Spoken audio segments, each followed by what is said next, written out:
Good evening and welcome to our very Welcome. first edition of So What Is.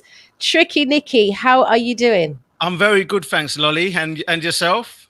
I'm very well. I'm very excited. I'm super excited as well, actually. I all had to do the hair a bit, something a bit Looking different for lovely. this one. There wasn't much pressure.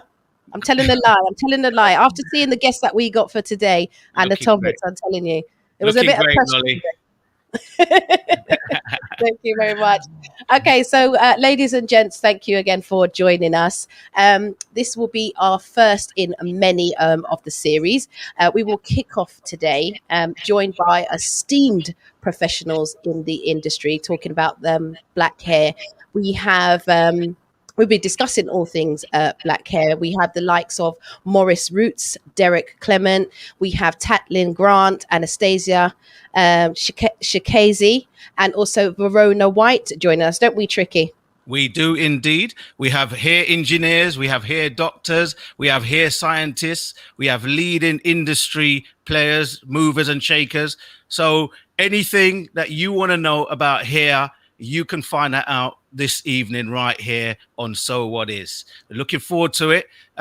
We've got, as Lolly said, we've got many guests that are going to be sharing information with you. If you want to pose your questions, you can do that by posing your question in the chat rooms, the various platforms. Post your question and we'll get it to our experts and get you some advice.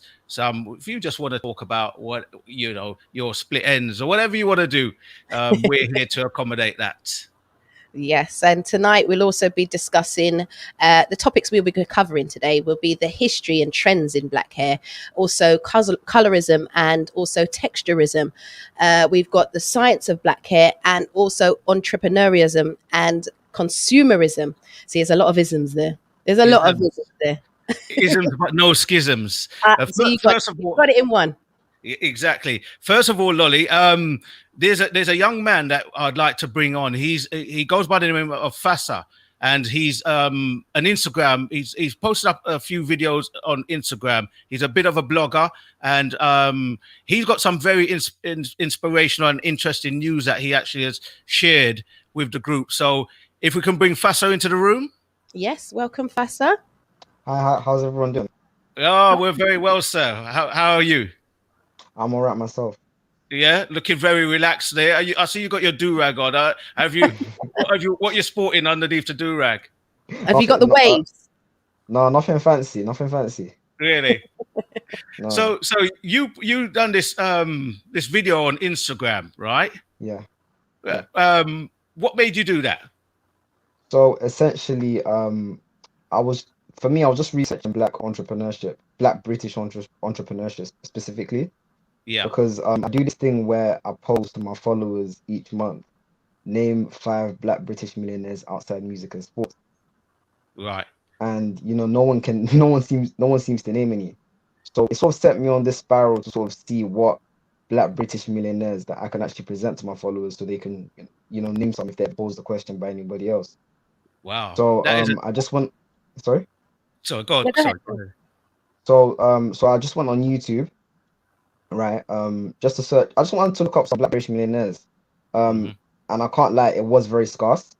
But then I came across the video of Tony Wade of Dyke and Dryden, and from then on it made me research Dyke and Dryden, and then I learned a bit about them and the trials and tribulations that they went through, the prejudice, them getting refused a loan from the bank and them having to raise money via informal loan groups or partner or Ususu. So as you say that, sorry, as you say that, right? You explain it well in the video. So let's watch that video and then we can talk a little bit more about it. Yeah. These guys were the first black British millionaires. Schools won't teach you, so I might as well. These guys up here, Len Dyke, Dudley Dryden and Tony Wade, started a hair and beauty empire in the 1960s. At one of the most racist times in the UK, these 3 Caribbean immigrants started a hair and beauty empire. They were even refused a loan from the bank for obvious reasons. Nonetheless, the 3 men rallied money together in their community and managed to overcome racial injustice and prejudice. Their business began to grow exponentially, as you would imagine in the 1960s in the UK, hair and beauty products. So there you have it. That was some excellent information that Do you know what? I didn't even know that. I mean, I know about Dyke and Dryden. They're one of the major industry suppliers to the, made for black products and stuff. But first British black millionaires and things like that, no idea. So where did you find out all this information from? That was going to be my question. So I was just on YouTube. I saw a couple of YouTube videos, and I saw a few articles as well. And yeah, I just really dug deep, to be honest. It was really scarce, honestly. Like when you look at black British millionaires, information on them is relatively scarce. So, it really took some research. Yeah. So once you've you've done your research, you made your video, did it give you like any ideas or any sort of inspiration to say, okay, I want to do more, I want to get into this? Or did it give you what did you take away from what you learned? Essentially, from what I took away from it was, I did see that it is actually possible to become a black British millionaire. I knew it was already, but I think it helped more so my following, because I have quite a young audience, and especially young black children in this country, the only people of influence that they see, attaining wealth and passing down wealth is, footballers, black musicians, and black, sports stars. So I think that sort of provided another avenue or another career path for a lot of children to go down. Did you get a lot of feedback from like your peers asking you questions or how to get into anything like that? Did you get a good response? The response was overwhelmingly positive. I did get a few, but I didn't know how to sort of direct them towards the right path. Mm-hmm. So you're saying even with what you have, you still need support to signpost people in the right direction. So maybe this is a good place. So anybody out there that can help Fassa to put some the younger people in our community onto the right track, some sort of, whether it be training or funding or anything like that. It might be an idea. So maybe Fassa, what we need to do is get your contact details, if that's okay, so we can forward on to anybody that can reach out to you and help you on your journey. Yeah, that would be great. Yeah, that'd be fantastic. I mean, if we can get your Instagram and stuff on the bottom of the screen, that would be fantastic. Just give us a little plug on your Instagram handle, actually, where we can find you. So I have two handles. Only I have my Fassa Speaks handle on Instagram, the Fassa Speaks on TikTok. TikTok I have more of a larger following, but I have a following on Instagram as well. So yeah, Fassa Speaks. Okay, Fassa Speaks. Fassa Speaks. Yeah. Thank you very much for sharing that information and for educating an old man like me, Fassa, in something that I didn't know. It goes to show that you can always teach an old dog new tricks. There you go. Thank you very much for joining us. Thank you, Fassa. Right, thank you. Thanks. Thank you. Wow. What a nice young man. Lovely. Inspirational, eh, Lolly?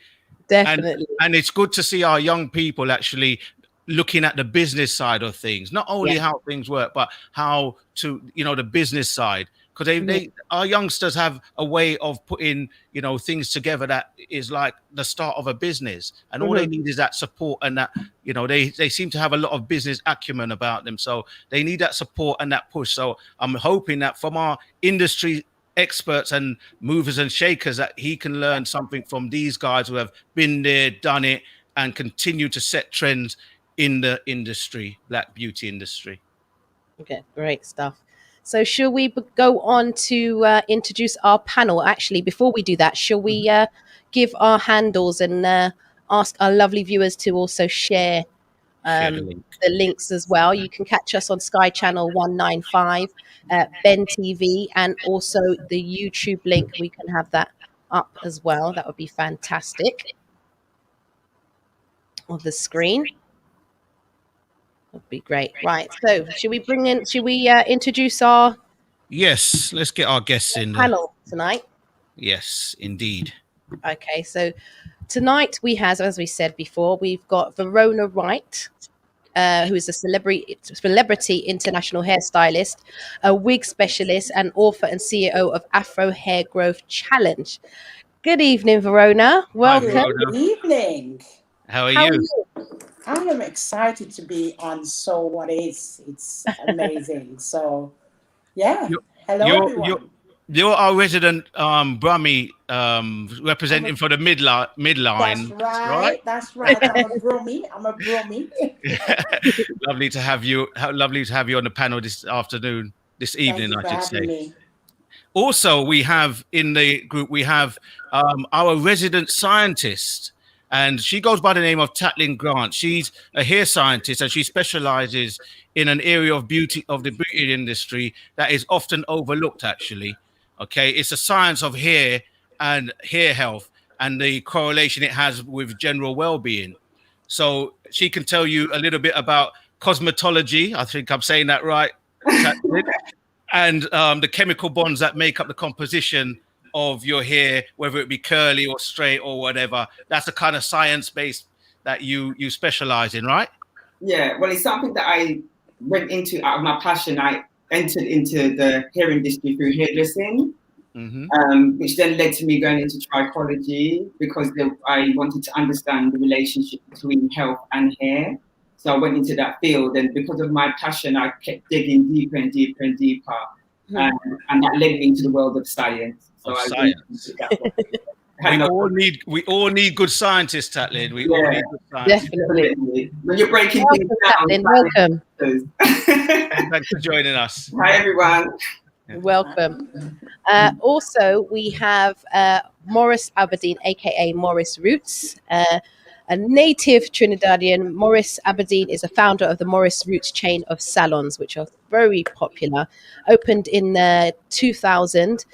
They are an institution in the UK natural hair industry and the long-standing interest in Caribbean politics and current affairs. Also, he is very passionate and an advocate for wealth creation and legacy in business. So we welcome also Morris Roots. So we say Morris Roots. We call him Morris Roots. Hope he doesn't mind. Good evening, Morris. Hi, good evening. Good evening, Morris. Yeah, thank you for having me. Oh, it's a pleasure. this evening. Chikiniki. Yeah. Again. Morris, I have to let this secret out the bag, right? Because we've spoken a lot before on our previous show. I think it was 2016. I think it was actually. Wow. Correct. But you're my favorite Trinidadian. I must tell you that, Morris. Nice one. You gave us a very good conversation and some really anecdotes that I still remember to today. So thanks for joining us. Look forward to your contribution this afternoon. Thank you, Lolly. Thank you. Thank Okay. you. Our next guest, the beautifully named Miss Anastasia Chikezie. Now, Anastasia is a natural hair care specialist and salon owner with over 30 years experience in the business. She's also the founder of multi-award-winning hair care brand Purely Natural, which produces luxury products like the incredibly, I'll have to get my teeth in for this one, the incredibly softening hair butter that comes in things like mango and shea butter, natural ingredients. She's the 2016 award winner of the prestigious BE Mogul Award, which recognizes the most influential and inspirational Black business owners in Britain. And she also is a three-time winner of the Sensational Hair Award for Best Braids. So, the big drum roll for Anastasia. Thank Hey, you, everyone. this is- Hey, good evening. How are you? Thanks for having me. Anastasia. Hey, good evening. Thank you so much. I love that intro. You made it sound great. We aim to please. We aim to Thank you please. so much. Thanks for having me. Thanks for joining us. Thank you. Okay, and last but not least, we have almost like a household name, Mr. Derek Clement, joining us this evening. Derek is an award-winning, internationally renowned hairstylist whose career spans over more than 40 years, over 3 countries. Now that is something there. Derek Clement has launched his own luxury hair care line. the Derek Clement hair system in 2020 and bought a men's range of beard, scalp, and skincare called K77. One thing that Derek has always been passionate about is education, particularly for the younger generation, to whom we will pass the baton on to. He founded the Hair Care and Barbering Skills Club also. That was to ensure the Afro hair and beauty sector will be safe in the safe hands right through to 2050, giving children and young people access to relevant skills and knowledge. The clubs are also located in London, Birmingham, and Manchester and use innovative hybrid learning and skills system based on a recognised education curriculum pioneered by Hyacinth Jarrett. So he's done quite a few things. Derek. Derek, are you with us? Is he there?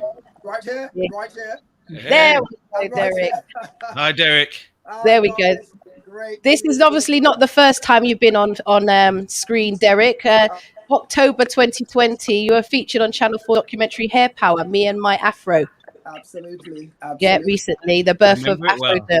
Yeah, so we are very happy to have you joining us this evening. Happy to be on. Thank you. That's great. So we're going to be, just to enlighten you guys, we're going to be talking, Lolly mentioned it before, we've got a few subjects that we're going to be touching on this afternoon. And as you can see, with our industry experts, we have over 150 years combined experience in the room, right? So what we don't know about natural hair in this room here is not worth knowing. I'll tell you that now. Okay, these guys, movers, shakers, innovators, and inventors, you name it, they're here, and they inspire the next generation as well. So they're all experts in their field, which is why we've put them together in one room. Okay, we're going to be talking about the history and trends in black hair. That's our first little topic. We're going to be talking about colorism, which we mentioned before, the science of black hair, and entrepreneurship and consumerism. So that's just to reiterate what Lolly told you in the first. So take it away, Lolly.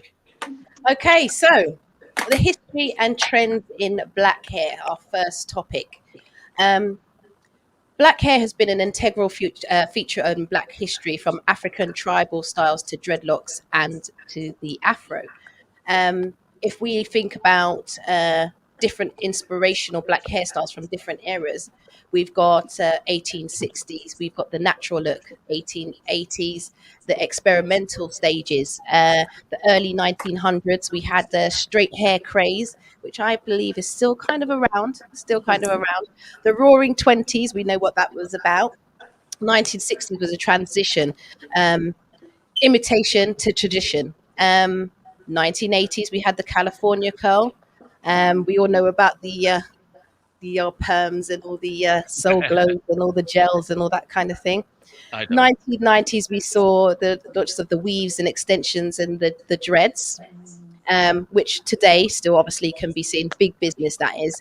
And the 2000s, as we're in now, anything goes.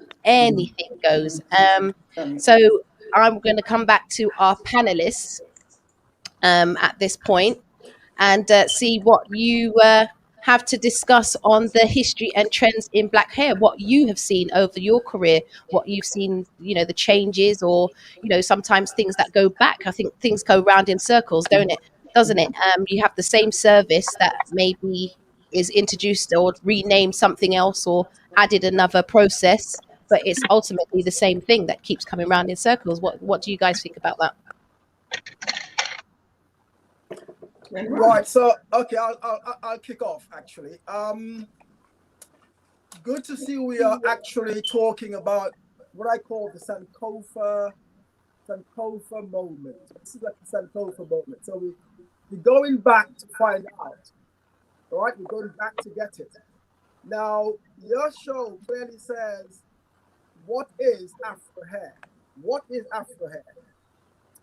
Well, this I'd like this to resonate with our young viewers. Afro hair is non-ether. Okay, non-ether is the high. Sorry to interrupt you, Derek, there, but can we just get a little bit of volume on your mic? We could just about hear you. Okay, I'll do that. Thank you. Just a little bit more volume. We want to Okay. hear every word. Let me have a quick look. Should do now. Should be okay. Have a quick look. Is that better? Much better. Thank you very much.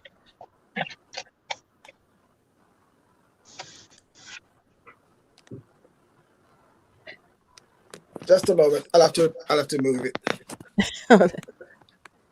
Okay, so while Derek's fixing his microphone, as I said, if you want to pose your questions in the chat room, please do so.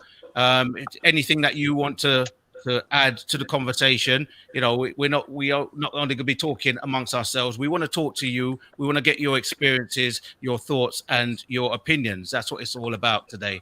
So please do post your comments and your questions in the chat room, and we'll be glad to put it to the panel. Yes, that's right. I've got a few questions. I'm sure. I have. I used to be in hair for 23 years. Indeed. And I still got questions to this day. Really? Wow. To this day. Derek, can we get a mic check with you? Where's Derek? Can we get a mic check with you, Derek?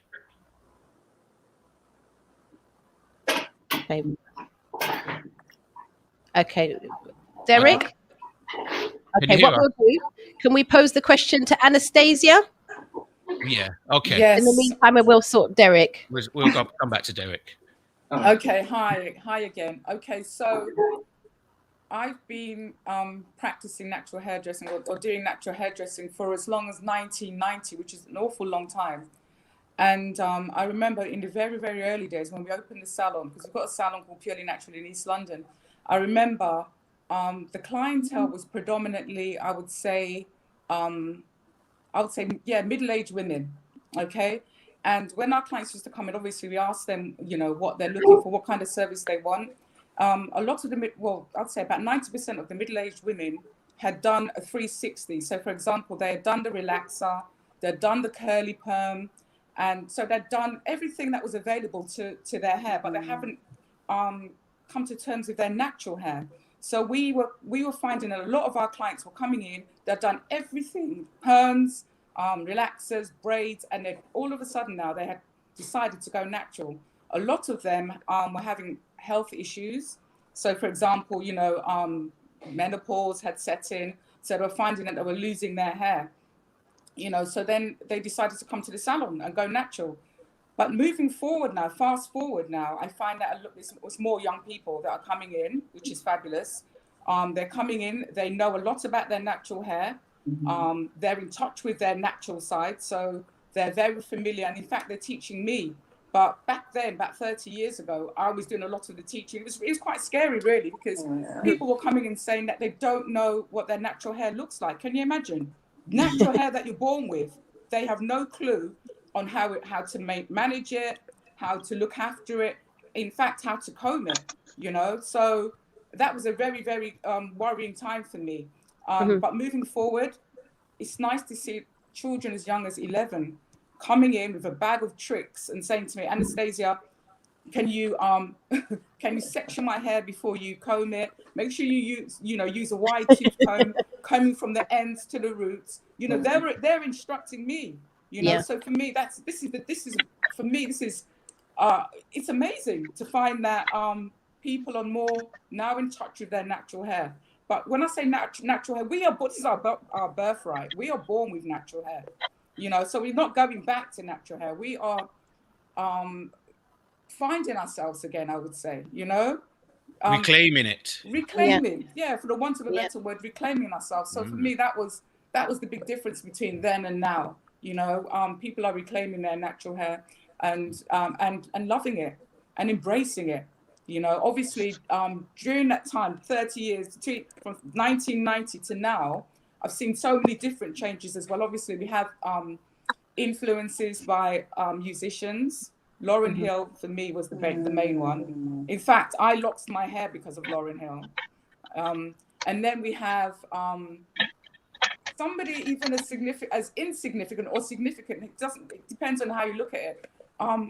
David Beckham. Can you believe it? When David Beckham braided his hair, I don't know who remembers that. Yeah, there was a It lot. was a big deal. The salon was packed, and people had the bloody cheek to say, "Can we have the Beckham braids?" Can you believe that?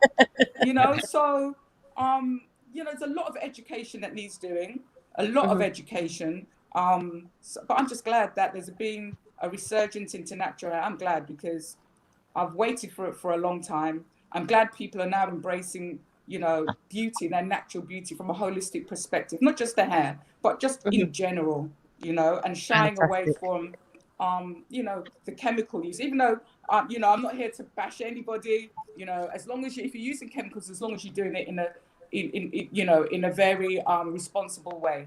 You know, there's good and bad in everything. Even natural hair, if it's managed in the wrong way, you know, you can lose your hair. You know, so there's good and bad in everything. So that's Thank my you, take on it. Anastasia. Thank you. So, can we get Derek back? Was Derek? Can you hear us, Derek? Are you there, Derek? He's still. Okay, let's see, Verona and Tatlyn. Let's hear from you, ladies. Right. Oh, you gonna go ahead? What are you talking about? What, the hair itself? Just what did you want to speak about? Just the history and trends in black hair that you've noticed, like obviously in your profession, in your time, the history and trends in black hair.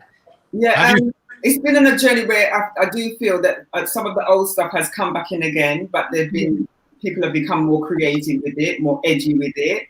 But the whole thing with this whole stigma around when you look at African hair type in its varying textures and its shape and its form, it's always been seen as less than. And it's really nice that we're in a time of, you know, the information age where people can find out more information and start to realize that bottom line, hair is hair.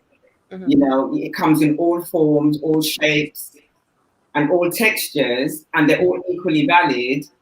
But because there was a stigma when it came around our hair type, most people didn't want to be associated with it in any way. So they tried to get it away from any means necessary, which led to the extremes of when they did do chemical processing or what we call protective hairstyles, braiding, they would do it too tight, so they're trying to stretch their hair away from its natural texture, because as far as we know, that means it's bad. So we want something that's good and it's more closer to the European idea, or a straighter idea of hair is good. And when you see, even within the European hair, where they have curly hair, if a woman has curly hair is seen less than somebody who's got straight hair.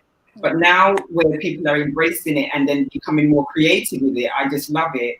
The reason why I like to go back to science, because it takes you back to basic, where bottom line is hair. And then once you understand the hair, how it behaves, what it's made up of, how it reacts to different types of things, how it reacts to products, how it reacts to weather, how it reacts to you within yourself. And as Anastasia said, health reasons, because that also reflects your hair. It's so important that once you understand it, then you can have the right tools and get the right techniques and do it in the right way to produce what you prefer. But yeah, I really am happy with people taking the time out to, you know, understand their own hair type, how it behaves, and then, you know, taking time out to have the right techniques to get what they want at the end of the day. And so I'm really glad where I'm saying they're coming into the salon all equipped with their tools and their products and the know-how. So that to me shows that they're bringing value back to our hair type, which was given that stigma and that stain from slavery. I just feel that's all based in slavery and that was sent down through generations. So it's nice to be in a time now where people are realizing that we don't have to measure our hair in that way. So yeah, you know, I'm brilliant. In that sense. That's great. So, I mean, I just wanted to say, Verona, you know, historically, we talk about the history and trends. You know, we have a history of relaxing our hair. We have a history of perming our hair. And we have we have a history of doing these things. So those trends and those things would we ever see the return of this kind of treatment to one's hair? I'm not sure. You know, I come from where I was a model for Soft and Free, and I had that curly hair, which I was happy with. My mum wasn't happy with, If those of you in Birmingham remember this lady called Miss Jarrett, and Yes. I loved the perm. And then my brother had a perm. I don't know if the guys remember when they had the perms and the fringes, Yeah. and they had to put all the spray in there. Yeah. You know, my brother's just like this, and you know, they got all the girls, even the men had it. So we went from having the perms to, you know, like going, like I grew up, you know, seeing my mum wearing wigs and weaves. So you kind of always, there was always a wig there. And then it went into, you know, the 90s where we went into weaves in a big way. And at that time, I came into London in about, 1995. And I was doing weave till my hand was just tired because people wanted to put their hair away. They wanted a certain look. And then, you know, because I don't know if you remember, well, probably Anastasia, but you'd see the look of it where people had these weaves and they was just awful, like awful. Like there was like Very right stiff, but no movement. no movement, stiff. There was no great hair. No. And I was really, really passionate about making a weave look as natural as it can be. So when I came to London, that was a massive craze. And then obviously I went into learning how to make wigs, because then we saw, you know, later on Beyonce just hanging upside down, and we're like, what's that? Like, how is it just like the wind is blowing, we can't see no tracks or anything like that? So one of my clients said, V, you've got to learn how to make wigs. I'm like, well, no, you need to learn that system. So I learned it strand by strand, and then eventually I went to India, you know, taught them and really got passionate about it. But then I went into natural hair and the care of natural hair, because the more I did wigs, it's the more people with hair loss would come to me, because either the perming or something, a lot of hair loss people. So then I went into look into the ingredients, what's affecting it, and you know, how our body's acting towards it. So I'm an advocate of natural hair and ingredients in natural hair, but hair's gone from strength to strength. I mean, I think I've done it all. The only thing I haven't done, and I'm looking at Anastasia, is like the micro locks. And I just love every form of natural hair. And I think our young ones, like my girls, they will not put no perm in their hair. And like Anastasia said, they come to you and said, Mom, you know, I mean, I'm the hairdresser. Mom, no, I don't think we should do that. And then they learn these things off the YouTubers. And I'm like, Jenna, you know, I know. No, Mom, that's not how it is. Okay, so let me put everything out the window, what I've learned. But yeah, it's going from strength to strength. And I like the whole natural movement. Even if you have weaves, still, you know, I'd like everybody just to look after their hair and use the right things, you know, and just be ingredient conscious, you know, because sometimes we put things in our hair and then it's affecting our health. But we can talk about that later on. Come back to that. Welcome back, gents. Hopefully we've got you back there. Derek and Morris, welcome back. So thank you, ladies, for that. I think, Tricky, should we move on to our second topic and speak to some of the gents, maybe? Yes, indeed. Yeah. So if we go on to colorism and texturism, Morris, do you find that's something that's really important that comes up with, obviously, with what you do? Well, firstly, if I was to kind of touch on your previous question that link into the second, yes, in terms of Afro hair, just for the sake of the viewers, we need to kind of almost pay attention to people like Andre Walker, 1997, who created that kind of numerological or numeral grading system. I think they call it. I can't even pronounce the name. Where they categorize hair as in grade 1, 2, 3, and 4, and grade A, B, and C. which is very important for the viewers. Because when you're talking about hair, you have to deal with the hair type based on that sort of like hair grading system. Because prior to that, we didn't had any systems where we could have grade hair in terms of like from a professional standpoint. So I think every salon or every sort of a hairstylist normally revert to that sort of grading style, like either grade 1 as in straight, grade 2 as in curly, grade 3 as in wavy, you know what I mean, and 4 kinky. You understand what I'm trying to say to you? And A, B, and C. But what it is I'm saying really is the fact that that terminology that they brought forward when it comes to hair grading, it almost take us right back to almost that sort of European standard of measurement in terms of what is high quality versus low quality, because I look at it in terms of the numbers. So a person with a kinky hair normally, although that our hair category come in 3, 4 different, because you can get a client who might come through the door and their hair texture would come in 4 different textures. You would have a person whose hair would be straight, wavy, curly, and kinky, right? Yet still, that category still applies in terms of how they view it, whether it's microorganisms or whatever they have it done as. But when in terms of hair and the history of the hair and the terminology of the hair, when you look back, hair was really classified in terms of age and status and, wealth. And it sort of moved into that kind of fashion as we have today. Where I come in with the whole concept of natural hair and locks when a client comes through the salon is almost kind of mimicking our history and our evolution. Because I heard Anastasia mention Lauryn Hill earlier on, where she's one of the progenitors of the kind of locks kind of influence, right? But you also had people like Tracy Chapman and them people who also Whoopi Goldberg. Those people were very influential in terms of women, particularly with their hair, because we've come through that whole that whole stage of different eras and different sort of battles.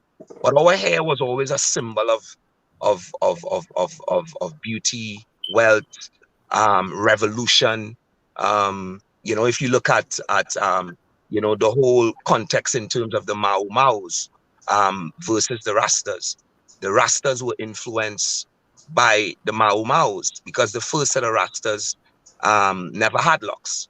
They were fighting the same battle in the 1930s, post Garvey, Leonard Howell, who started this pinnacle in St. Catherine in Jamaica, and they sort of formed their movement with that sort of influence of the Garvey, and it later moved on, with that sort of Mau fighting the British in Kenya with their hair with locks, and it was revolution.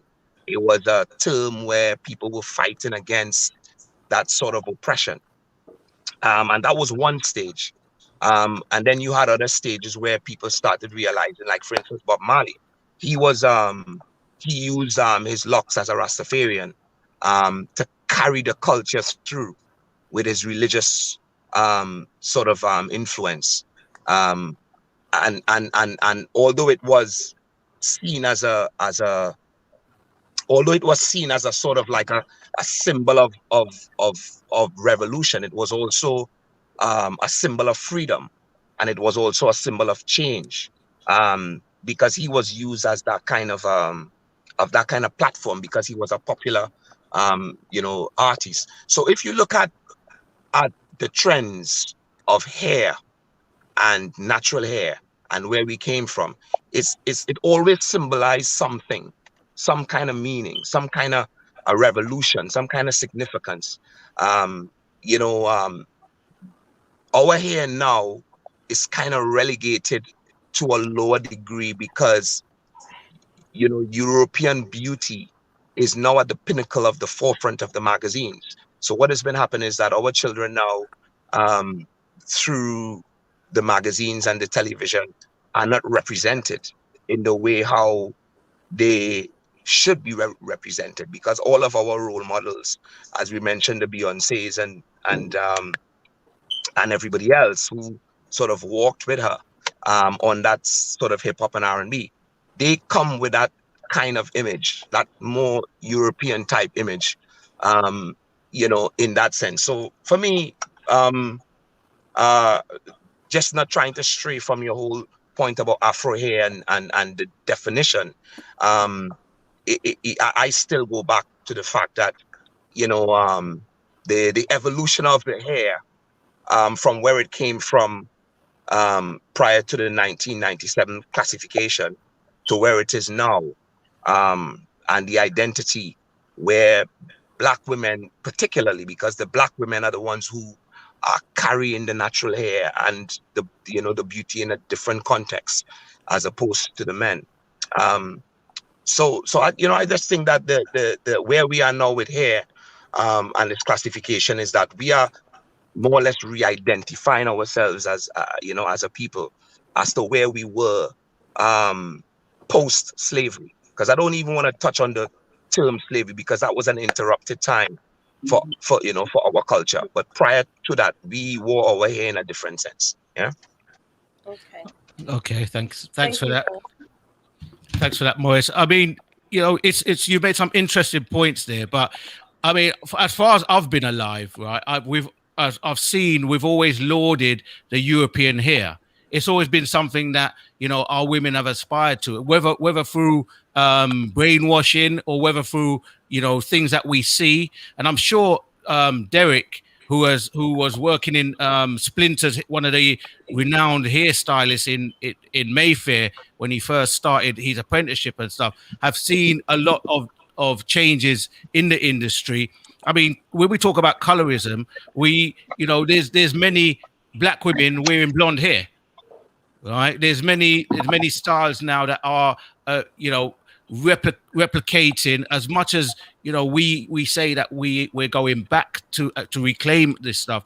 We are still kind of like aspiring to that European ideal. Many of our women are still wearing weaves and, you know, European type fashions. Would you not agree, Derek? You know, this is a fun. Morris well said. I have to expand on what Morris has said. Brilliant, well done, Morris. I didn't hear the other girls speak because, of course, I got cut off. Yes. Now, Tricky, you've said some amazing things, and you may not be aware of. You use the word brainwashing, and you use the word blonde. I'll get back to that later. So let me first say, I was going to start by saying that we are having a Sankofa moment, okay? And your strapline says, "What is?" And I suppose it means, what is Afro hair? Well, Afro hair is ether, not ether, right? Ether is the highest of all spiritual powers, which is activated through melanin. What is melanin? Melanin is dark brown or black pigment that is our hair, is in our hair. So therefore, in truth, we are melanated people. So, which means our hair is melanated, our hair is power. Now, it's interesting, I did a program a few months ago called Hair Power. And the subtext was the hair power and my Afro hair. Now, whoever did that setting understands clearly that Afro hair is power. Our children must understand that their hair is very powerful. Okay, it's a phenomenon. Not only is your hair your crown and glory, but it is, as most Black people allude to these days, it is worshipping the Creator. Now it's interesting. You talked about Black women wearing blonde hair. Well, blonde hair, there are Black people with naturally blonde hair. Yeah. Now, if we are to talk about misappropriation, okay, if you go right back, let's go right back to antiquity, because you said we are going to go back. You said in your statement, said in order to explore all things hair, we have to go back. So let's go back. Let's go back as far as the Candice Queens. The Candice Queens was mentioned in chapter 8, verses 22 and 39. Who were the Candice Queens? The Candice Queens were a set of black queens that lasted for 3,000 years. Now, no other civilization has lasted for more than 1,000 years. Rome was 1,000 years. The British Empire was only 500 years. The Spanish was 300 years. The all other empires was only lasted for less than 1,000 years. Our ancestors lasted for 3,000 years, and there were 140 dynasties. In other words, 140 queens. Now, who styled these people's hair? Okay, let's come down to Cleopatra. Who styled her hair? She was a Candice Queen as well. Who were the people who styled her hair? They were obviously black people. Now, Cleopatra wore a bob. I remember as a young hairdresser in Splinters, I was always concerned about the bob. And we thought we were misappropriating the bob, or if you like, plagiarizing white people's hairstyle. Only to find out as we get older and we learn, the bob was created in Africa by black people. So what the queens used to do, they would shave off their own hair for the purposes of hygiene, use their own hair to make a weave. So weaving is nothing new. Weaving goes back 3,000 years.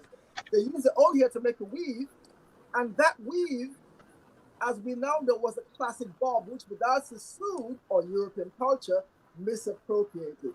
Now, there's something called Hegelian,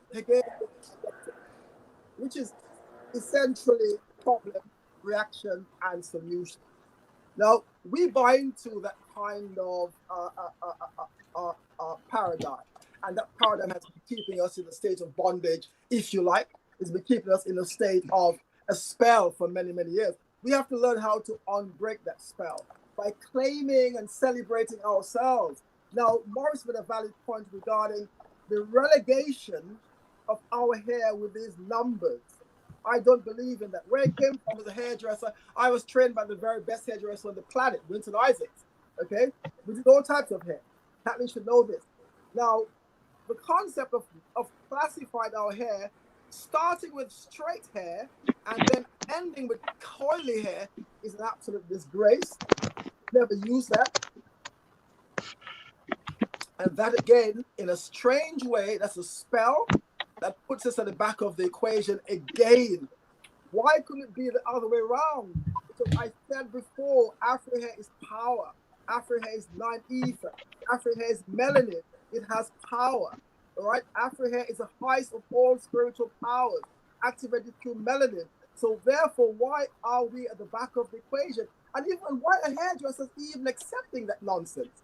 Okay? In the European paradigm, hair is described as thick, wavy, fine, coarse, or medium. All hair is fine, coarse, and medium. Then why are we classifying our hair? So Morris, I think you're perfectly right. That's a lot of nonsense. We should not accept that. And we should not, our hairstyle, our hair type, our hair texture should not be defined by nobody else but us. And we should not play to the fiddle. We should not play to anybody's paradigm. We are, in my company, my business partner, Rudy Page, we often talk about minding our own business. In the Caribbean, we talk about going about our business, minding our business. Our industry is massive, it's large. It's worth billions and billions and billions of dollars. Other people are making money from it. L'Oreal was embarrassed last year. L'Oreal said that there are 359,000 black stars in Europe, and they're only getting 5% of that. So L'Oreal is upset with the fact that this industry is almost untapped. Okay, so my whole thing about this evening, this is a marvelous show. We've got a great selection of people, experienced artists. They are not necessarily legends; they're pioneers, because the legends are the older people. There's some great names who are legends. There was a man called Pierre Toussaint. He was a slave who became one of the best hairdressers in the world, and Pierre Toussaint is going to be canonized. Right, the only man in this side of history that's going to be canonized, a hairdresser. We have guys like Art Dyson, Walter Fontaine, John Atchison, Barry Fletcher, Thomas Hayden, Clem Louiat from Trinidad, brilliant hairdresser. Of course, Winston Isaac. We have George Sinclair. We have It's Cliff Dunbar. We have the Mi Amigos. We have some great. These are legends. Okay, so we are either pioneers or veterans, but these guys lay the foundation. Before that, we have great names like Olive Benson. Before that, we have Madam C.J. Walker, Annie Malone. Our history in hair is phenomenal.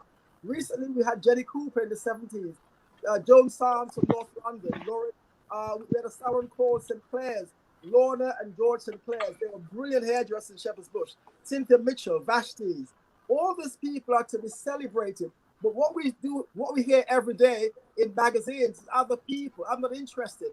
I'm only interested in my hair and my people and the money that we can make in this industry, educating our people. We talk about providing expert advice. This tonight is about expert advice. Thank you, Tarek. That's exactly what we're trying to do here. That's what we should be doing, giving our people expert advice and information and empowerment. Maurice talks about women. I believe in that paradigm as well, because it's all about the women. In our company, we have something called Women Renewal and Empowerment.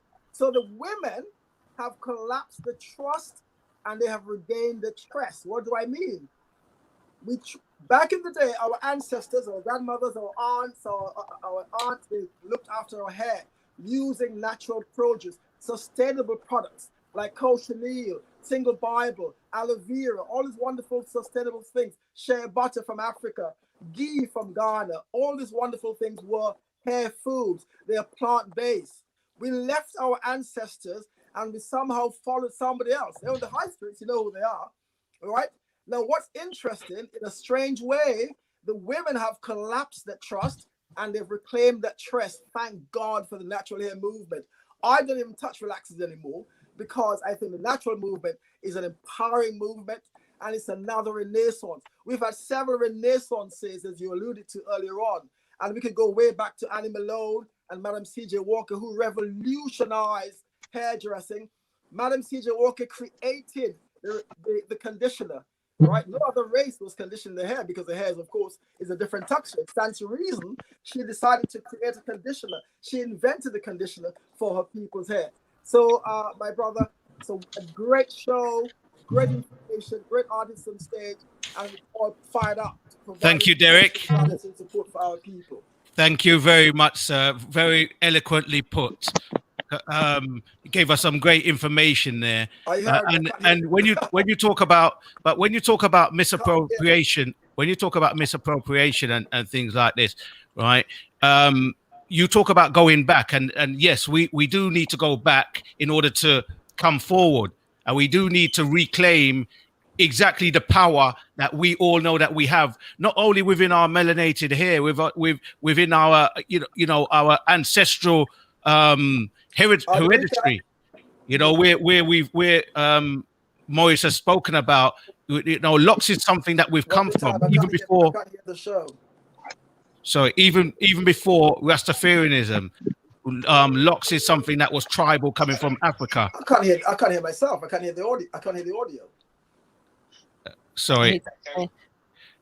Okay, yeah, sorry. Okay. So should we get some questions, Tricky? Let's get some questions. We have got some questions in the room, Lolly. Well, first of all, we've got Baby D from Baby D Unique Genesis. She says, do you feel nowadays women prefer to wear weaves than their natural hair?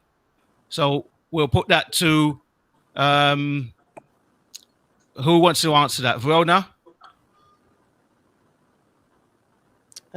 Unmute yourself, Verona. Unmute yourself, Verona.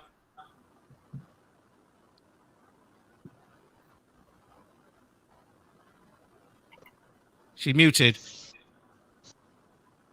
Are you back? Can't hear her. Anastasia? Yes. Can you hear me? Yes. Yeah. Did you hear the question? So it says, this is Baby D Unique. She says, do you feel nowadays that women prefer to wear weaves than their natural hair?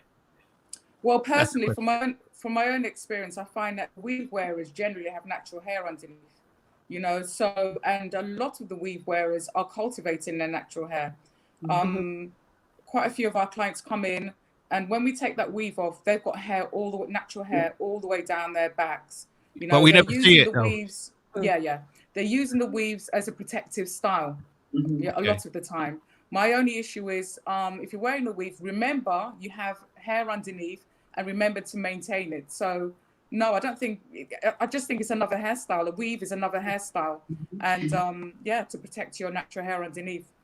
I'm So going to that's ask my some of the answer. ladies. I'm going to ask some of the panelists a question. So, as we're on the topic of weaves, do you think that there is like a almost like a versus the naturals versus the weave and the wig wearers? There's like some sort of, if you're, it's almost like, how can I put it? There's the natural hair wearers seem to feel sometimes like because they're wearing their natural hair, their hair is exposed, that are in a better position than somebody with a weave, or because they're showing who they are. Does that make sense? Yeah, I It's get what you're saying. a versus. It's like a versus. You get like men, for instance, they will talk about, oh, these women like to wear weaves all the time, or this or that, or do you know what I mean? Like there's a bit of a stigma sometimes of people wearing wigs, but as you just said, a lot of women are cultivating their hair underneath. They're looking after their hair. Sometimes the hair is a lot thicker, or in better condition than somebody who's wearing their hair natural because it is tucked away. So there are different things that we need sort of to consider. Do you think there is it's like a us versus them kind of situation? I think so. Not just with weave wearing, it's just the thing where you find that we always compete and compare. Because even when the natural hair movement came in, there was this whole thing that if your hair wasn't like 4C and somebody's hair was 3C, because it was more textured and tightly coiled, and the hair that was more wavy and curly, within the natural hair community, they were competing and comparing. But you have to understand that people wear their hair and wear different hairstyles according to their lifestyle. Reasoning for it, and you have to think about a whole year. You have some women that put their hair away in the winter, and then when the summer comes, they have it out again. So they find a way that they can maintain their hair healthily while finding different hairstyles, which we call protective hairstyles, to allow that to happen. But I think the competing aspect of it is based on just us as individuals feeling the need to compare ourselves to somebody else and then make judgments. And I think it will come in all forms. It's not just for wigs and weaves, it's for hair texture. And those are just personal choices and personal preferences. But I think it's more down to the person's mindset. As we are as competitive people, we feel the need that we have to always compete and compare. So that would be a general consensus, I feel. It's not just with wigs and weaves. I don't know if you agree with that.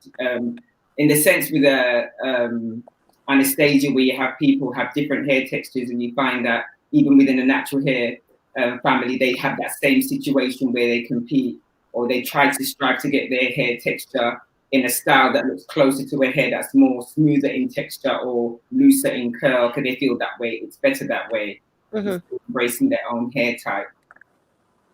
I don't know if you find that at all, Anne? In fact, I find the opposite. Okay. So I find that people who have finer, straighter hair are trying to get kinkier, curlier hair within that natural hair family. Because a lot of the styles we do on tightly curled hair, you can't necessarily replicate on hair that is a lot straighter.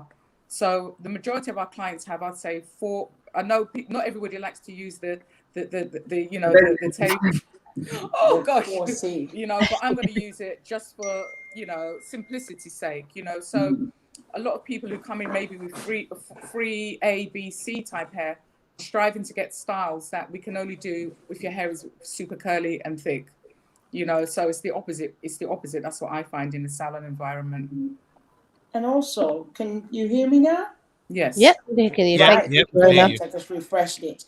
Yeah, so I do, well, I used to do a lot of weaves, like probably about 20 or whatever a week. Now I do a lot of wigs, sorry. And what women are doing is having like low manipulation styles. So, people who's got natural hair, they don't want to comb their hair all the time. So that's why they wear wigs. So I don't know if it's a weave versus natural hair. I don't think that's it. I just think people just don't want to comb their hair all the time or do twist outs all the time. They just want to have a low manipulation. So that's where the wigs come in. And yet there's still education to go on wigs to know that the wigs are not protected because of what's underneath it, and we've got to go back in it. But I'm still doing a lot of wigs, a hell of a lot of wigs. But people still are having their natural hair, and every so often they'll have it out. But natural hair is here in a very strong way, because once go on, sorry. So I was just going to ask, do you think that since I just wanted to throw this little angle in there, Lolly. Do you think that since we have been in lockdown, we've just come out of obviously semi-lockdown, now the salons are opening up again. Do you think that a lot of people have been forced to confront their natural hair, and 100%. They are forced now to? Yeah, definitely. I don't know. I've got a group which I mentor. There's about 8,000 people there, and a lot of people they're asking more about their natural hair. I think when you're in lockdown, you've discovered your hair, you've discovered what it is, what it can do, what it can't do. So definitely, I've had a rise in people buying products to maintain their natural hair. So yeah, people are finding out who their hair really is. They're speaking to their hair. So yeah. Do you think though people have just changed? Obviously in the lockdown, they've just got more time to dedicate to their hair, working from home. The washing of natural hair or your own hair definitely can take ages. When you've got to blow dry, when you've got to section it, when you've got to detangle, when you've got to do so many things, you've got time to decide. You will do the research and that kind of thing. But maybe the companies have then changed the way that they target their audience. So now you can buy wigs off Amazon. Yeah. Now, you wouldn't do that before. You've got reviews that where other people have seen, so you can see what you're buying, as well as hair products and everything else. So I think maybe as well as it being, people taking time to be able to do their hair and like you say, reintroduced to their hair. I think it's just because they have more time now, so they're able to do that. I think it was coming.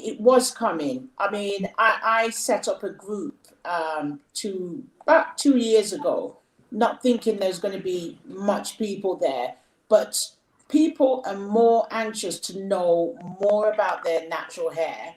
And, they've had perms, they've had everything. People are losing their hair. And I think people want to get more in touch with their hair, with themselves, and wanting to use more natural products. So I think people are really coming into themselves now. So especially if you've gone around it all, and like me, I've had blonde hair, perms, relaxers, I've had it all. So then, with my daughters now, I really just let them stay in the natural things, everything to do with natural and natural ingredients and all of that. But people are definitely getting in touch with their hair. The natural hair. Yeah. Morris, can we bring Morris in? Can you hear me, Morris?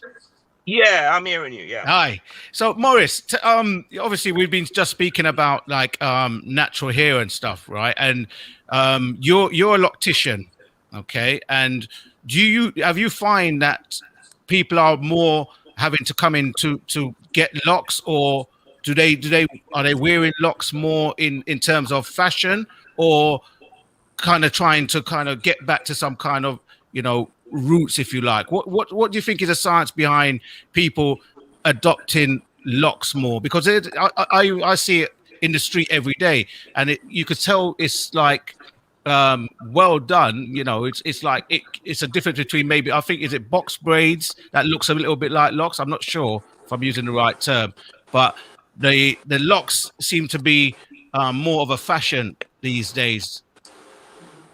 Well, I think it's fashionable, but I don't think it's a fashion. It's just to kind of put clarity in between, because a fashion normally comes and goes. When something is fashionable, it stays for a longer period of time. And I think although with the adoption of locks and natural hair with our women particularly, and I always like to stress on women because women are the teachers, if you like. When a child is born, excuse me, the first a teacher is the mother to that child. And you find that once the mother has perm or textured hair or braids or locks, quite often she would influence the child. And locks is a community, it's a lifestyle. It's shifted away from religion somewhat, and it's now moved into sort of kind of revolutionary change and identity for women. Whether you are a doctor, a lawyer, a teacher, a judge, a nurse, wherever, people now, women particularly, are coming into the salons because another thing, they've had bad experiences with perms. Their hair has been damaged. It's been damaged badly. The perm has burned their hair out. The weave has pulled the front of their hair out. So you're dealing with different quarrels. You are dealing with different experiences. There are women who just totally fed up with what perm has done for them, what weave has done to them. And their lifestyle has changed. And even in terms of the way they eat, their eating habits has changed. And if you notice with the Rastafarian movement, it was always the way how they eat as well. So, this change that has been happening from, the 90s, particularly, with the move of Lauryn Hill. Lauryn Hill put a lot of sexiness and a lot of beauty into locks. She gave a lot of women the confidence to wear their hair, their natural hair, their locks particularly. But do you think though, Maurice, that it's still kind of stigmatized a bit in general society? Do you think that people are judged when they turn up wearing locks, even as a professional? You mentioned judge, or if a judge came with dreadlocks tied back, do you think that judge would be stigmatized because of him wearing locks? So no, I think it's us who stigmatize ourselves. Now, it's so funny you should mention judges, yeah? Some of my earliest clients were like magistrates and doctors and stuff. And I used to have people that working in normal environments that didn't particularly go through the type of so-called peer pressure in terms of image, right? They white people were judges and doctors were coming in and having their hair locked and having their locks started, right? More frequently, a lot more than say a person who would be working in a normal office as a secretary, right? I think, I don't want to be controversial, but I just think it's almost like a kind of a cop-out for some people, where they are influenced so much by this society, all right? Because wigs come in all different type of style. If you are wearing your natural hair underneath, I've had clients who walk into the salon with their beautiful natural hair, and then they've got this ugly looking straight brown off-tone wig on their hair with their beautiful natural hair underneath.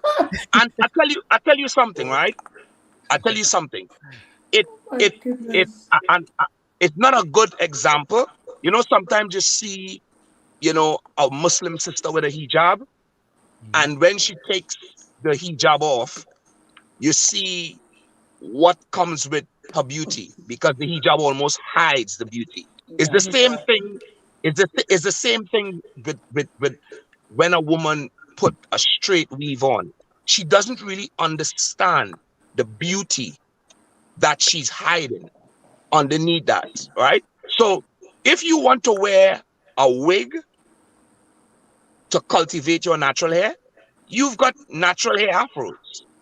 So when people try to tell you, oh, you wearing a wig or weave as a result of, I just think that we've been a culture under the European symbol of beauty for so long that the algorithm in our minds is so strong that we lie to ourselves, right? Into thinking. We are tricked into thinking that straight hair elevates our beauty. When we go into an environment, that environment tells us, i.e., white environment, or we have to wear our hair in straight. Now, the Indian people, the Asian people, Chinese and Indians, though you've got probably 0.1% who might do extensions or whatever, but you don't ever see them with an Afro wig or a weave. The Europeans, you don't see them with an Afro wig or weave. Yeah, but don't Right? Asians have They more? do. Europeans They do. Chinese do.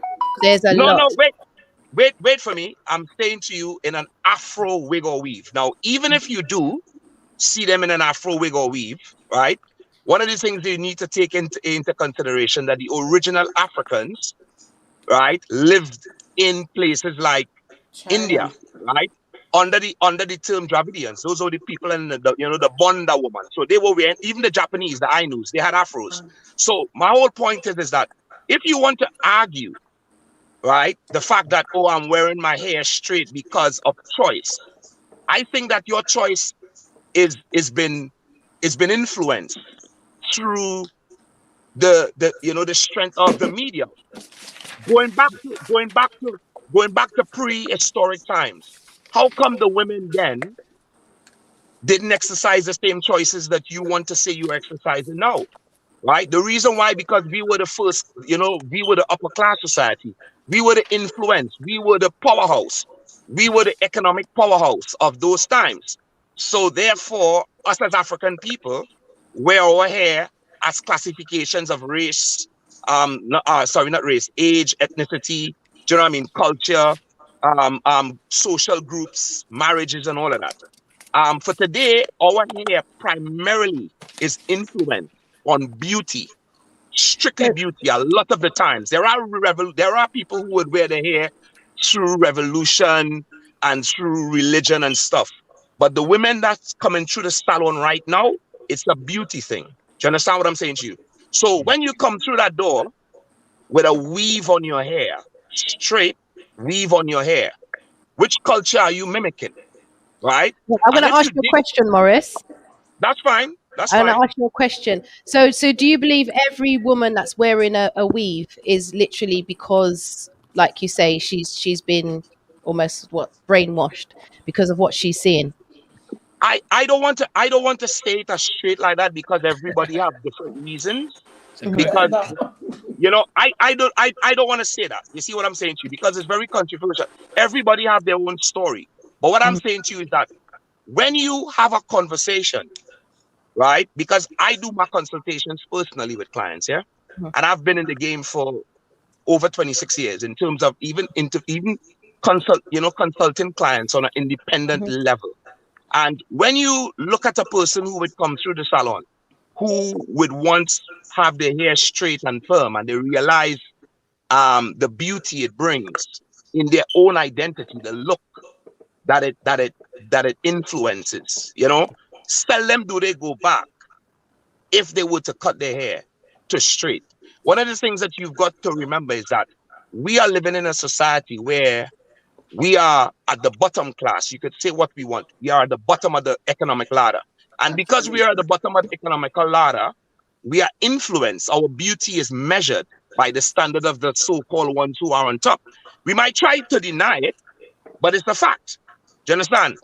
We are beginning to reclaim our beauty. We are beginning to reclaim, but we are struggling. We are struggling because all of the media outlets that you've got, whether it's TV or magazines, every time it portrays any beauty when it comes to Black women, it's always this sort of straight looking hair. Look at, for instance, Oprah Winfrey, some of our most powerfulest women, on the planet, whether it's Oprah Winfrey or whether it's Kamala Harris or whether it's Beyonce, or their hair is straight. You don't see Barbara Bush, or you don't see Sherry Blair, or you've not seen none of these people wearing an Afro wig, right? I'll tell you something, Morris. I'll tell you something. There's a hell of a lot of European hair that I've seen in my years, and they're using wigs, they're having the cane rows, and it's not just women, it's the men as well. They're using extensions, they're mimicking what we are doing. They are. It's just that you may not realize Absolutely. it Well, because I it's do. something. It's something that you wouldn't necessarily guess straight away. But I've been done hundreds of micro rings, weaves. They called me the weave lady. I used to do them very quick, tracks, whatever. It's just that you just maybe not realize that they've got them in straight away. So I think personally, it's not always down to somebody not being cultured or not loving themselves, not loving their hair. It's down to creativity. I know when I wear different hairstyles, one day I might be blonde, I might be red, I might be long down to my back, I might be short with my own hair. It just depends on my mood and what I feel like or how I dress. So it's not always something, and it's my creativity. It's not always something that deep as to not knowing who you are or your journey or your hair or where you're going or where you've come from. And I think sometimes this is where I was going to the point of an us and them situation. If you wear wigs, if you wear weave, whatever, you're lost. And I think that's something that we really need to look in our community and wonder where we get that from. Why can't we just be creative? Because there's a lot of Europeans, you go to certain places in, Australia or whatever, and loads of them you'll see with locks. So, but we'll leave it there and we'll go for a quick ad break. Take a quick break, yep. And we'll come back on the other side. Don't go anywhere. Unless you go to the toilet.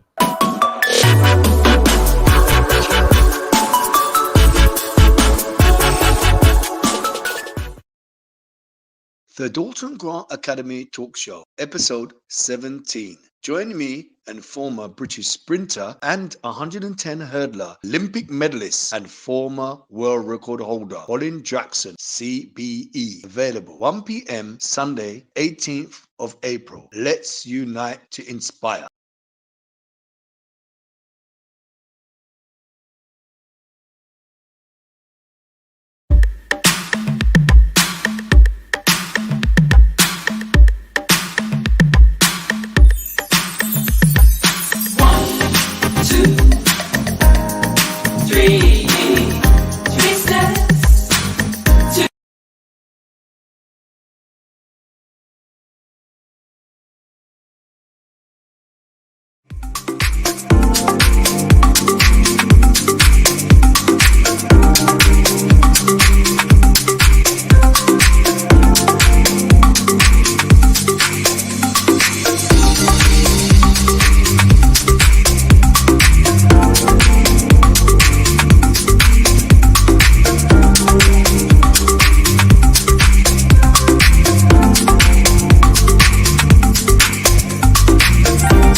Okay.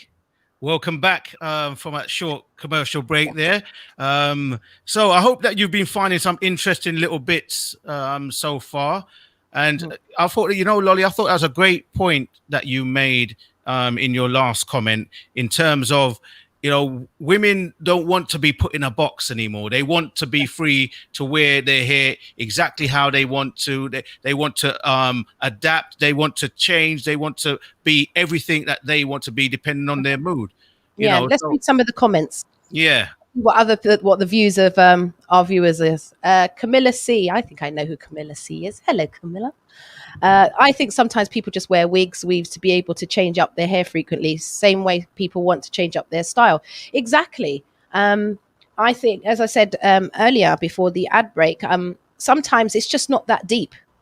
And I think me as a black woman, personally, there's nothing worse than when I feel a black man is telling me, because of the choices I've made for my hairstyle that day or that month, that I'm maybe not be in tune with myself.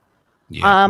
And that's a thing that I find black women have a lot of. I speak to my friends and we have this. I've seen on social media so many arguments about that. There'll be some, you know, smart Alec will come out with a weave comment or something like that. And, you know, it's not to say we're not the only ones doing it. We're just the first ones. Men like to talk about our hair a lot. You know, they like to talk about our hair a lot. And as black women, when it's not natural.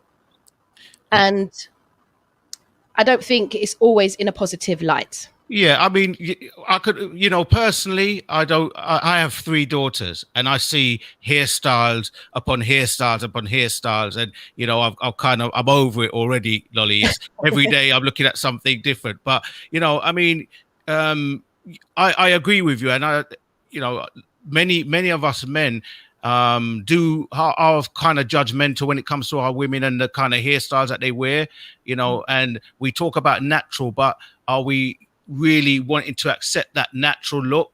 You know, I don't know. Anyway, let's read some of these comments. Althea says, I have always felt more accepted at work with straightened hair, straightened with tongs, and I've never used chemicals. Venetia Morgan says, men always talk about our hair as we as black women can style our hair thousands of ways. We don't have to wash and go here. We don't have to wash and go here. It's a damn long process too. Here, Venetia. Also, Bayesian Linus, I agree with Morris 100%. They have this on top of their head, and it looks like it's about to fly away. Take it off. When they take it off, hair is long and take it off. Their hair is long and soft. That's a little bit, but that's coming from Bayesian Linus. We've got El Saint Nash says in the 70s, white people wore perms and afros and a lot of lock in their hair. We've got quite a lot. We're still seeing, like I said, there are pockets. There's certain areas that you can go to and see a lot of Europeans with, like I said, locks. I'd be interested to know the amount of European locks that Morris may encounter. Well, yeah. I mean, like I said, Lolly, I think it's a lot of people are adapting it as a fashion statement these days, and he's right about that. You know, but I think that with the younger generation, right? They're just fashion icons. They're fashionistas, if you like, and they see fashions, whether it be European. They don't care where it's come from. They just know. They will want to know if it suits them. Yeah. And if it suits them, they'll adapt it. So for our final kind of topic, I'm sure that we've got about 40 minutes left. For our final segment, we're going to be looking at entrepreneurship and consumerism, because obviously we know as black people, we are maybe the biggest consumers of black hair products, but yet still, we heard about Dyke and Dryden. There are very few examples of us actually being at the forefront of distribution, manufacturing, things like that when it comes to our own products. You know, we have some big players in the industry that are not black people.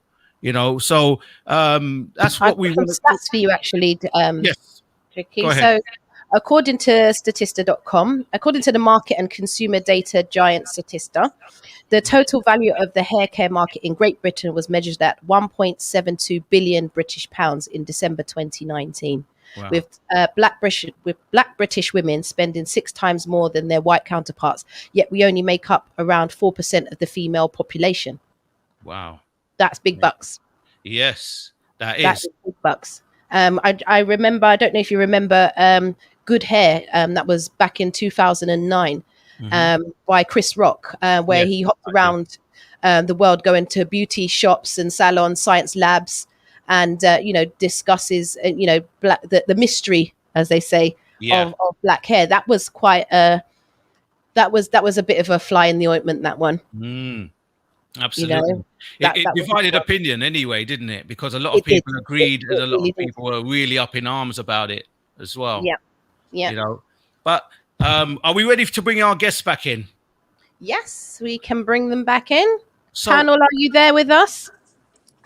Here. Welcome back. Yeah, thank you.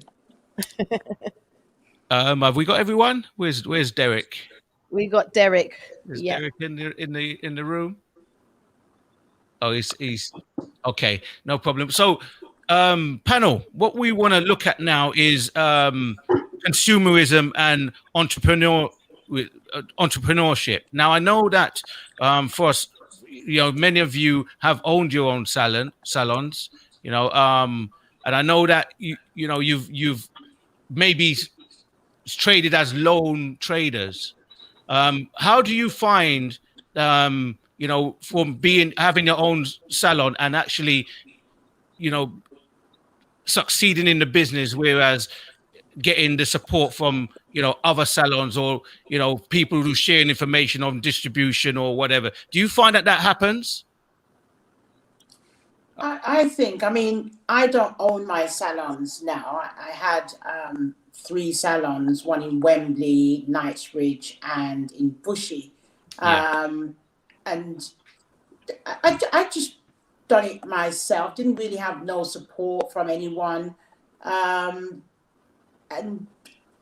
not really not support that I've gone out and actually done it, but I've just done it myself. And was successful at that.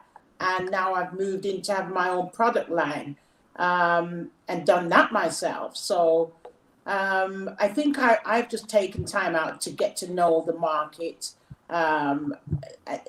It's one of those things that you just have to really just decide that you want to be the change, because we talk about, other communities just making our products. And we keep moaning about it, and I'm going to say moaning about it, but we have to be the change.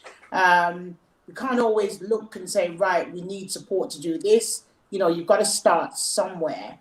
And when you start somewhere, then people will see, right, okay, this person is doing, like we had Chikezie Davis, who she was on Dragon's Den, and I know her story. Yes, She's been going on for years. I gave her her first award. Me and Anastasia was on a panel with her at Jamaican High Commission. And she's been very passionate for years. And now she's got her breakthrough. So you have to start somewhere and be the change. Because I think us going and said, oh, this company is doing this, because they see the hole in the market. And the problem is that we're always laid back. We're happy to buy, and when we're buying and they're getting all the money, then we're saying, right, okay, why? There's no why for me. My why is I'm going to be the change.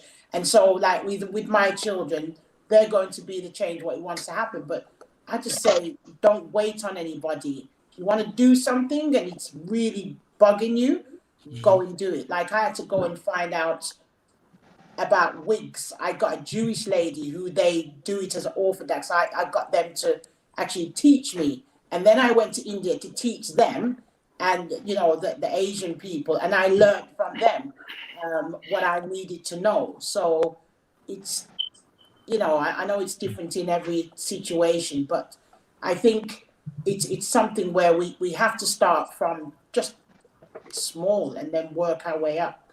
Thanks, Verona. I want to bring Derek in actually, because Derek, I know that you've obviously you brought out the Derek Clement hair care system, and as well as the beard and the skin care and the scalp treatment called K77.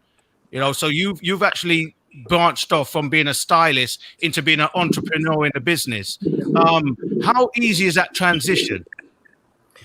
It was never easy.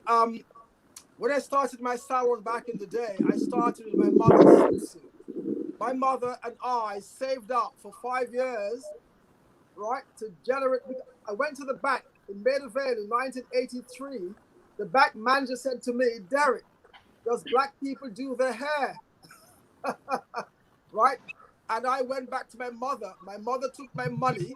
And at the end of 5 years, my mother gave me £10,000. That was a susu.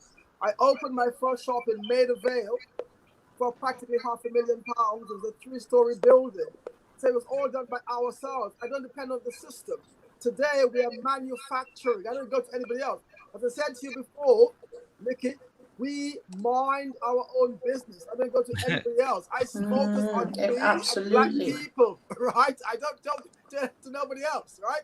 I went to the bank and the bank refused to give me a loan. Splinter started with 3 black men, two men from America and 1 from London, and they financed Splinters by themselves.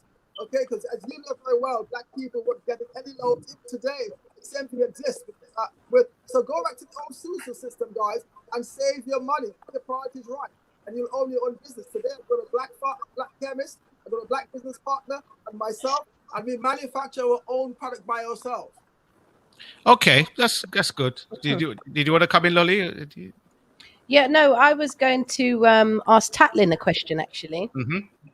Tatlyn, so you're behind the science of hair. Do you find that you are sort of brought in to research a lot of products, or do you think that people kind of think products are the way forward rather than what's going within? Because I remember myself sometimes seeing clients and having to do consultations, and it wasn't always something that you can do in the salon or something you can get out of a jar or something you can do out of a bottle. How do you find like consumerism and entrepreneurism? How do you find that sort of intertwines with the scientific side of things? Well, I consider myself very much an entrepreneur. I came out of Splinters myself. I was trained in Splinters as a teenager and went into trichology.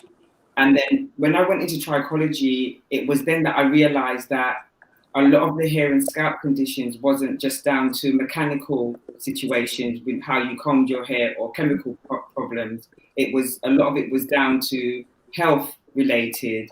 And that's what led me into the world to understand more about how our bodies had a relationship to our hair and what the relationship was. And that's what led me down the road of wanting to understand things. That's how science came in for me.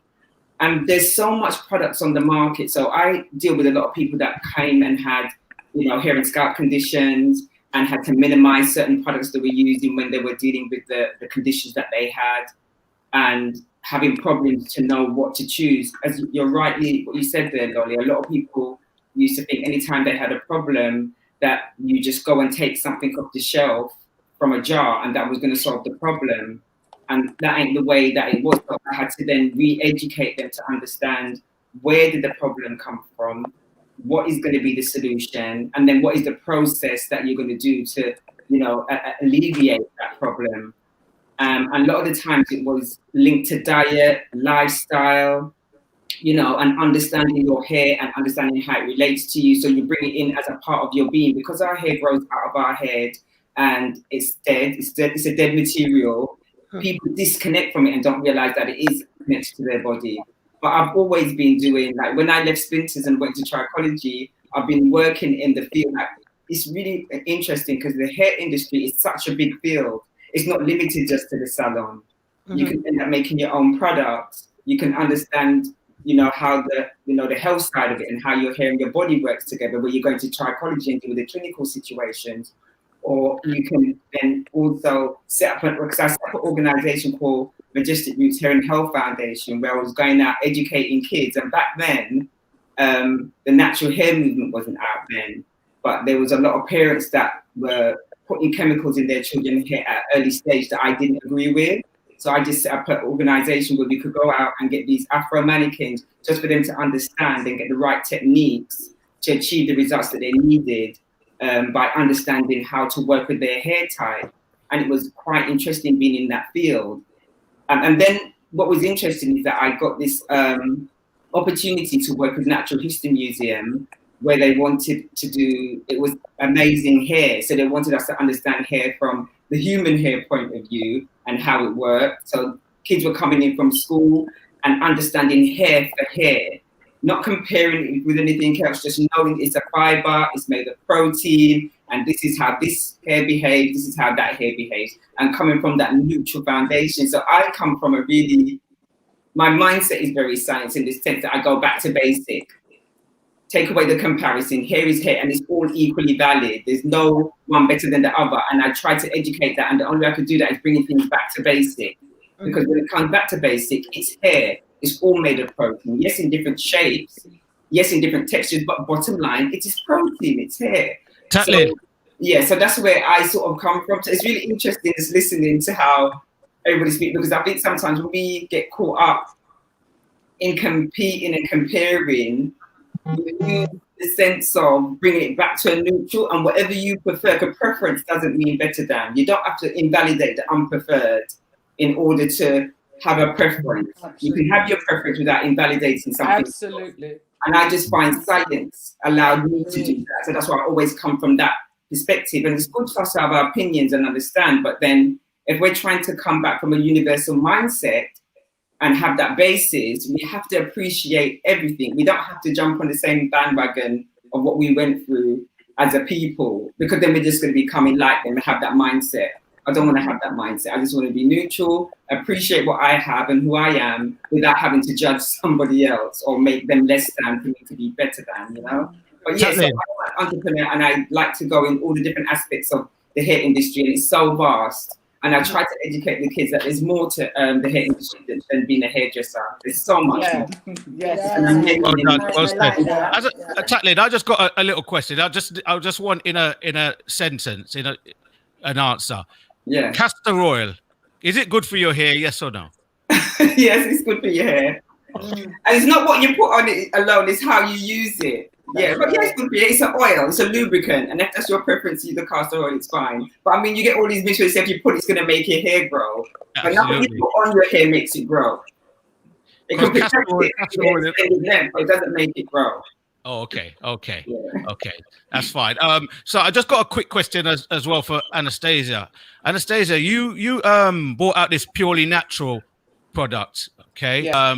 That you've brought to market, and obviously you had to look at the science of what you use. You use a lot of natural ingredients like shea butter and mango, natural ingredients. So how did you find bringing that to market? Was that something that you struggled with to bring that to market? I can honestly say yes, I struggled. I did a lot of research, obviously. To be honest, I started them off in my kitchen, so lots of experimenting. I did a course on product making, I think it was about a 3 or 4 year course on product making. When I decided on my formulations, I then decided on packaging. I ended up going to a show called Cosmoprof in Italy, and it was the worst thing ever. I went as a manufacturer. I think I told you, Tat. I went as a manufacturer, and I think people are used to seeing Black people as the consumer. So I honestly hit so many brick walls going as a manufacturer. And what really stressed me out was when you go into these big shows, these big events, you see pictures and images of, our people, with black hair, Black people with Afro hair, natural hair.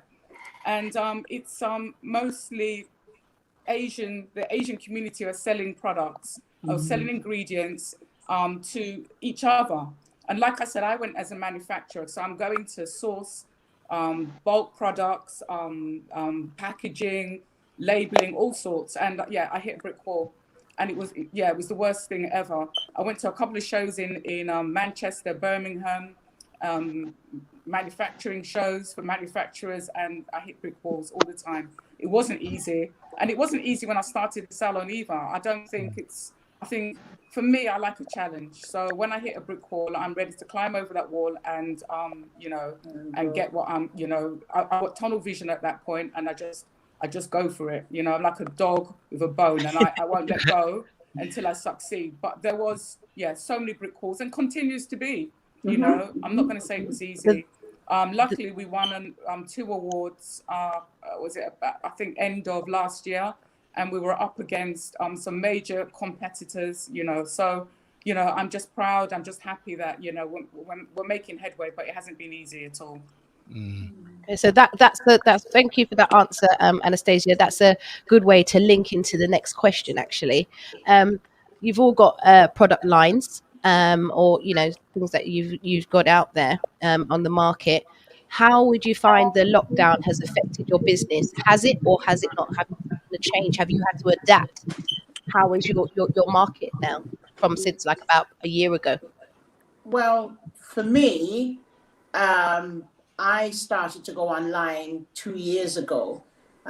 Started doing education online, and for me, it's really good because I started to educate people on ingredients, how to treat their hair, and it's gone from strength to strength because more people are getting hair programs. I put them on a 31-day hair program, and it's just been amazing. And I don't think I'm going to go back into hairdressing in a big way like I used to, because this is really, my business has just gone from strength to strength. So it's been a positive one, because obviously people want to be educated. They had the time, and now they're carrying on. Now they had the time to learn, So I'm having good feedback from it. So it has been good. Good. That's great. Derek? Hi there. We are using essential oils from Jamaica, Zimbabwe, and Ghana. And there's no such thing as a natural product. People should don't. There's no such thing as a natural product. But what you can do is remove from your range certain things like parabens and sulfates, right? Now, sulfates in the past were widely used, and the reason for that is, I think, the sulfate provides its suds and the lava and the fragrance. But what sulfate does to Afro hair, it tangles the hair and invariably breaks the hair. So what I say to my client, don't shampoo your hair with anything sulfate or parabens on it. So as you can see behind me, my range consists of 9 items, and they are in 3 tiers: tier 1, tier 2, and tier 3. Tier 1 is simply shampoo, co-wash, and condition. And so that's the cleansing stage. Tier 2 would be, we have a wonderful thing from Zimbabwe. We only use, our ingredients come from Black country. Our ancestors said you should only use ingredients that are sustainable to you, that are indigenous to you. So I'm not going to get stuff from Italy and France and wherever. I'm going to get my stuff from either Africa or the Caribbean. Okay, so we got a wonderful thing from Zimbabwe called bohabab. The bohabab plant has lots of nutrients in it. So we've got a lovely end product from the bohabab plant called Mr. Killing Mist. That's a moisturizer. And the reason for that is we tend to damp our hair using the tap water. Tap water is too hard and invariably causes damage. So I encourage my clients to pre-damp the hair using my bohabab Mr. Killing Mist. And I also encourage them to use my hydrator, there it is, and my moisturizer. Now, Afro hair needs 3 things to encourage it to grow and to be repaired and to be restored and to be rejuvenated and to be rehydrated. And that's hydration, moisture, and nutrient. That's what we've got. So here's the proof. Here they are, doing very well in the lockdown. In the lockdown, the sisters were complaining. They couldn't go to the hairdressers. So all my clients, which there are thousands and thousands, were asking me for the product range. So there is the product range. That's the nutrient, moisturizer, and the hydrator. And of course, there are foods. We don't talk about grease anymore. We talk about food. I've got the hemp, which is really marvelous. The hemp is brilliant for our hair. And I've got the hair and scalp food, again, shea butter and Jamaican black castor oil. And I've got the cheese, which is really marvelous. That's Jamaican black castor oil. Jamaican black castor oil is great food for the hair. It has the omega-3, 6, 9, and 9 fatty acids. And of course, it's a great humectant. It's a good emollient, and it really helps the hair to grow. Believe me, it does. So Derek, you've just shown us quite a big range just there. Yes. Have you had any problems getting your stock or products or ingredients during the lockdown? Has that affected your business in any way? You're perfectly right. I was supposed to bring out the as Tatlyn says quite rightly, hair grows at a cellular level. Hair doesn't grow from the outside; it grows from the inside. So obviously, my Jamaican castor oil, which I was getting from Jamaica, I couldn't get it. In fact, I was meant to go to Jamaica, but I had to cancel my flights to get the actual food. So we are providing food for our clients because these foods are sustainable. They come from the Caribbean, and there's some wonderful ingredients, all natural foods in a drink form. So that's what we have in the market. I couldn't get those, of course, because of COVID. But the main emphasis right now is on the moisturizers and the hydrators. Oh, thank you very much. Morris, are you with us there? Was he frozen? I think he may have frozen. He's gone. So, go ahead, Tricky. Yeah, sorry, Lolly. I just wanted to say, because I mean, Derek has shown us quite an extensive range of products there. Obviously, Anastasia has products. So when we're looking at products that we're bringing to market, right? We are competing with some of the biggest. Like I know what Derek said about we minding our own business. But how do we compete against these big conglomerates that have major distributions? They're worldwide. We're small in comparison. We're not. I mean, we did make mention of Dyke and Dryden, which is one of the major distributors to the industry. But you have. I don't even want to call their name, but there's a very famous one that we all know about. I'm not giving them no free airtime, but they have more or less cornered the market with black hair products, and we buy in our droves. We have put them at the top of the tree in terms of their products because we buy it. So how do we compete? I mean, Morris did mention something before earlier about collective buying power. I don't know. Is there such a thing? My brother, it's never too late. It's never too late. Our ancestors began just like that back in the day. Madam C.J. Walker, Dyke and Dryden, they were up against the giants and had no help, but in the end, they overcame.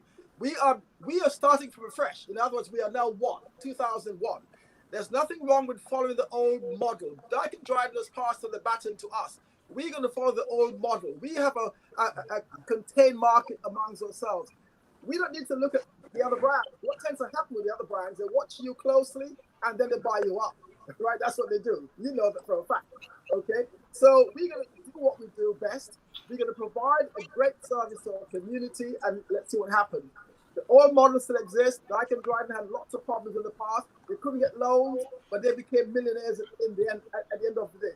Madam C.J. Walker did the same thing 100 years ago. Annie Malone did the same thing 100 years ago. All the black brands had difficulties. Dudley, they all had difficulties. So we have no issue. This product is generational. This is legacy. So I'm going to set the foundation, and my kids are going to pick up the baton. That's all. So let me throw in something in there. The shop that we will speak of, we call Voldemort for the purposes of the tape. They'll have 50, 60 different ranges of products, all right, different brands. And they can range from as cheap as $2.99, $1.99. Not really great products inside, really good ingredients, things that are for our hair, but it's cheap. When it comes to our products and our salons, you tend to hear a lot, oh, it's a bit more expensive. But then I think with our products, we do need proper products. We do need better quality ingredients in there. And do you think that that's the point, and that's where some of these other wholesalers and markets are able to come in there because they can offer that cheap rock bottom price? Do you think price comes into it? I think if somebody's serious about their hair, price won't be a thing. And what education is everything, right? And I've written a book about DIY, like having like things like aloe vera, having things like charcoal, having things like bentonite clay, and mixing them up. And I think educating our people, not to just say, I mean, I have my product line, but I say, right, use natural ingredients, because I think the more we're using of our shampoos and conditioners all the time, 100% of the time. As Derek said, there's no such thing as natural when you've got to produce it and you've got to put it on the shelf. So, you know, it's all about education, and we're getting there. As I said, I've got nearly 8,000 people on there, and it's growing every day. People want to know. People have changed the way how they do it, and you start somewhere, and all you can do is grow. Those people who mix the products for our hair type, they started somewhere and it's grown. So I just think that we've got to educate our people about what we're buying and not being just money driven to say, right, okay, just buy my product. I say mix DIY with these products because it's affecting our health. It's affecting us, you know, there's things that seep into our system, having cancer, having, you know, all these different kind of things. I'm not saying it's alone, but they are connected. And if you research the ingredients, they're connected to our health. So to cut that down, like we wouldn't go to a restaurant every day. You know, you mix it up. You might go to a restaurant probably once a month, but then you mix it up. And that's what I would encourage people to do as well. So yeah, I think you're preaching to the converted here, because I think most of us 100% agree with that, you know, because education is going to be the key. You know, I think in the advent of when Lolly alluded to the lockdown and us being at home, I think we've had more time to, you know, we explore more products. We've been online. We've seen black businesses coming together, you know, and maybe creating that kind of like that different, you know, you can go online and source your own products worldwide. So, you know, I think Derek is right. And we're at the cusp of maybe a change where we can now start to look within and say, look, okay, let's put our black pound forward to building each other up. And let's use our collective spending power to build up these businesses that are going to give us back in the end.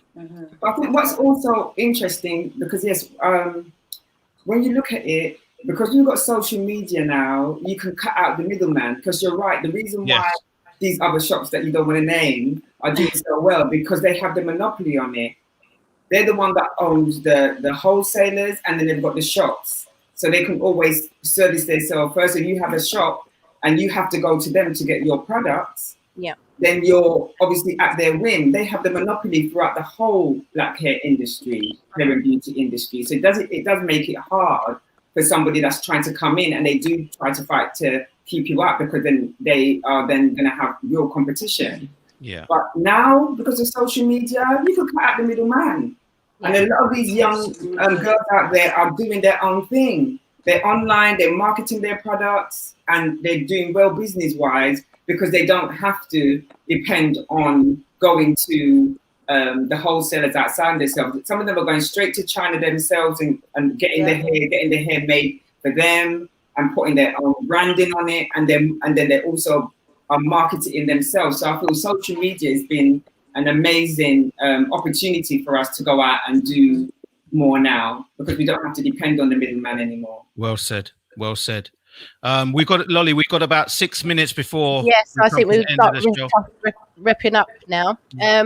We've got prizes from Luster Products, Designer Essentials, Big Nanny Afro Challenge. These can be won via our social media networks, which will be going on the screen there. So do follow our social media to get your chance to win some products. All right. In 2 weeks' time, we'll be discussing styling and caring for children's hair. This is one which I think could be really good to discuss. And also from my own personal experience being in the industry, I think it'll be a good one to discuss mixed hair, because there's a lot of mixed families that have children with mixed hair that don't know how to look after it. And I remember myself having to run a few workshops in certain areas that were sort of more European, should I say. And that's a another big thing of being able to just look after the hair, the right products, and how to just detangle, shampooing, a regime. So I think that's something really good for us to discuss, and looking after children's hair. Yeah, absolutely. Can we get through a few of the comments that are in the chat room Yes, before let's we do that. Alfred Hamilton says, don't compete, educate, show the people what we do different to what the competition do. If the community doesn't support us, they will lose us. Education is the key. Tasha Minion says, Monet UK, MIP, which is Millionaires in Practice. I'm a senior market partner and billion-dollar industry over 2 years. Not an open market, e.g. shops, is direct. She said, the products are amazing. I use them along with my own natural things. Very interesting. And Verona is right too.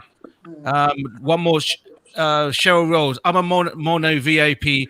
Rejuvenic is my go-to, she says. So that's something that maybe. Thank you for sharing that, ladies. You can put in the chat room, so you can share the knowledge, as they say. I'm sure Tricky's got that record somewhere there. Pass the information, Absolutely. share the knowledge. I'm sure I've heard you play it. Yes, that's it. Rick Holmes. Yeah, there you go. So so that would be really great for us to move forward with that. So as I said, share the information. Morris, Derek, Tatlyn, Anastasia, and Verona, it's been fantastic speaking to you guys. Do you guys anybody has anything to say that you want to let anybody know? Anything new coming up? We keep it very brief though. Any panel thoughts on what we've discussed? I just think it's just an amazing platform, and we've done it the first one. A lot of education, and let's do it. Just go forward. And united we stand, divided we fall. Absolutely. Well said, Verona. Well said, Verona. Well said. Anastasia? Oh, no. Verona has said it all, Yeah. United we stand, divided we fall. Totally.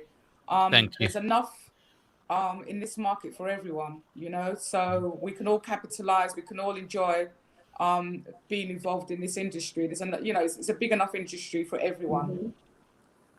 That's all I can say. Absolutely. Final thought, Tatlyn?